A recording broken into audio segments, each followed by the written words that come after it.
Hello all, I'm John H. Wright, also known as John-Howard-Worsley.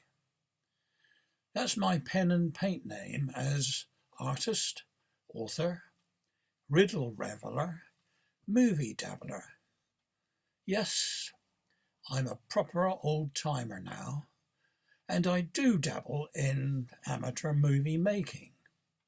Please check out my YouTube channel, John's Flicks. I've been learning the Final Cut Express system for a little while and thought that you might be interested in how I created some of my recent short movies. In particular, I'm showing the preparation, shooting and editing of just one of the scenes in my last effort, which I've called Seeking Treasures, a Little Mel Woodland Adventure. Little Mel is a felt finger puppet descended from one I designed for a children's story I wrote many years ago. But this movie includes some current pertinent issues which only the awakened will perceive. My original story and puppet are called Melvin Bookmark.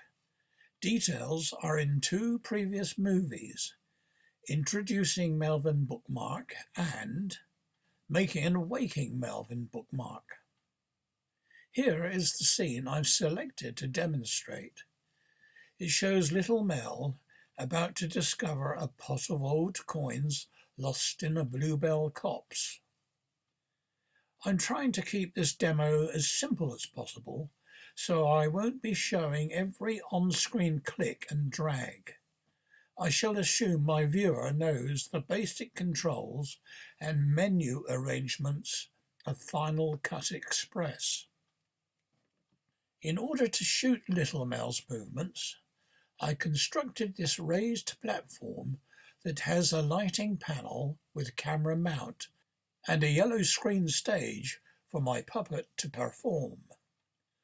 I chose a yellow screen because the puppet's colours were far too close to the normal green and blue screens. Separation is now achieved by using the Final Cut Chroma Key filter. The end result of this scene is done using 3 layers. Layer 1 is the basic background frame showing the pot of coins. Layer 2 is a moving Little Mel finger puppet. Layer 3 is some foreground foliage selected from Layer 1 frame. Little Mel will appear to move behind this foliage. I start by placing the background frame on Layer 1 in the timeline. From the browser window, I double-tap the file which opens it in the viewer window.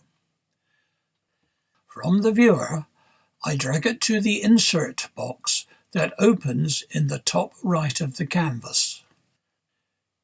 This immediately shows as a blue panel on Layer 1 of the timeline. Its duration can be adjusted by dragging either side of the panel. Clicking on the panel selects it, and the raw background image appears in the canvas window. Here, note the green outline and diagonal lines. This is called a wireframe. It allows you to adjust the size and position of the image and to crop it. Here I adjust the size to fit the window by dragging the lower left corner of the wireframe and then move the image up by dragging it.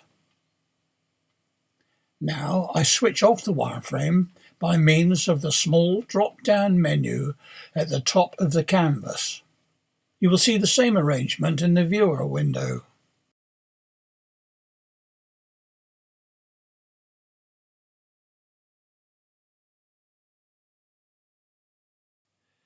Next, I add the captured yellow screen movie on layer 2. I double-click on the file. It appears in the viewer window, and I drag it to the superimpose box, which appears at the bottom of the canvas. The raw image appears in the canvas, and its duration panel appears on layer 2 above the background panel on the timeline. I click on the layer 2 panel to select it. It turns brown to show that the viewer and the canvas are live and ready for working on. Now I open the wireframe as before, and I use the crop tool to remove unwanted areas of the picture. Now there is just the little Mel puppet on its yellow background, with some of layer 1 image showing. Chroma key to remove screen. In the viewer window, which is still active, check that the timeline layer 2 panel is selected. Click on the Filters tab at the top. This opens a pane where various filters can be operated. In this case, there is already a brightness contrast filter open, which I briefly use to adjust the layer 2 image. To open the chroma key filter, click on the Effects in the top menu bar. Run the cursor down and across. Video filters, key, chroma key, as shown earlier in the enlarged detail shot. You will see a grey band below the brightness control sliders headed chroma key. Open this panel by clicking its arrow on the left. Now you will see the chroma key sliders. Whilst watching the canvas image, I quickly used a couple of the sliders to remove the yellow screen. However, there are other sliders worth playing with to achieve the best result. Now back to the canvas, where I move little Mel to a lower right starting point. I reduce his size slightly by dragging the corner wireframe. I'm now ready to add the layer 3 foreground foliage. Making sure that the cursor is at the beginning of the sequence on the timeline, I then double-click on the foreground file in the browser. The image appears in the viewer. In this case, it is quite large, so I open the viewer's wireframe and drag it to a better view. I remove the wireframe as before and drag the image to the superimpose box in the canvas window. Hey presto! The layer 3 panel appears above layers 1 and 2 in the timeline. Now I place the cursor a little way into the panel and click on it to select and activate the canvas in the viewer windows. The panel turns brown and the activated wireframe shows on the canvas to show where the overlay is. I drag this and adjust its size where necessary to key in with the background foliage.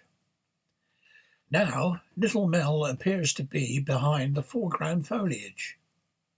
I test his animation by sliding the cursor back and forth on the timeline, then return it to the beginning of the sequence. I want my puppet to move from the lower right corner to the pot of coins, so, making sure it is still selected in the timeline, I open the motion panel by the tab at the top of the viewer. Little Mel is at the start position. Then, to set this position, I click on the 4 keyframe buttons in the panel.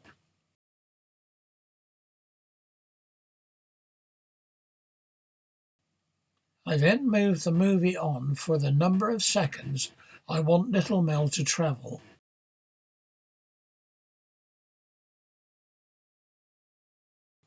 And now drag him to a new position by the pot of coins. Note, The path of movement and size of Little Mel's image can also be altered at this point to make Little Mel weave indirectly from point to point by dragging the dotted line travel. And the puppet can be made to appear to gradually distance or approach in perspective depth by using the wireframe corners. Mel's animation will continue throughout his travel and beyond.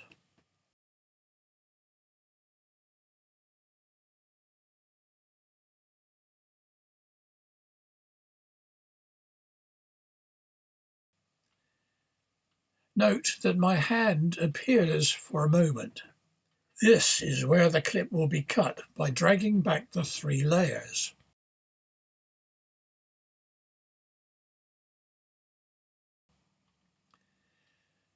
When satisfied with the result, I go to Sequence on the top menu bar and click on a Render option.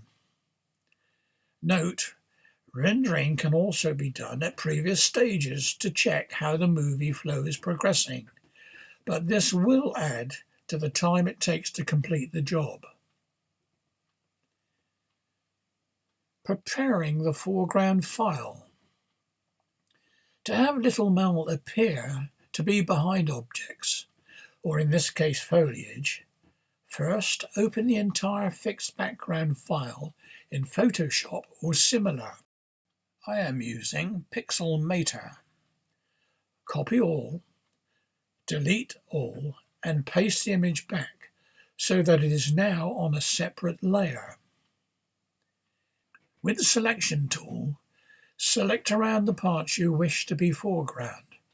Invert the selection and erase it so that only the foreground image is visible on a transparent background.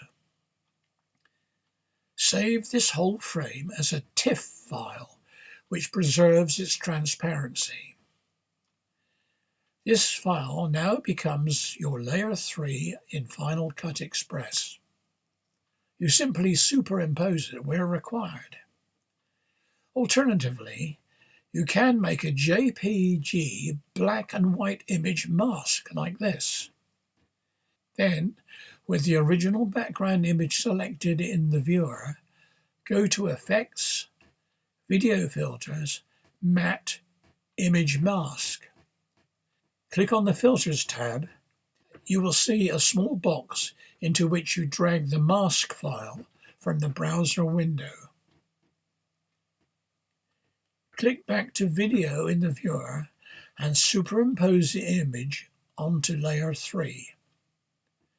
So here is the final result.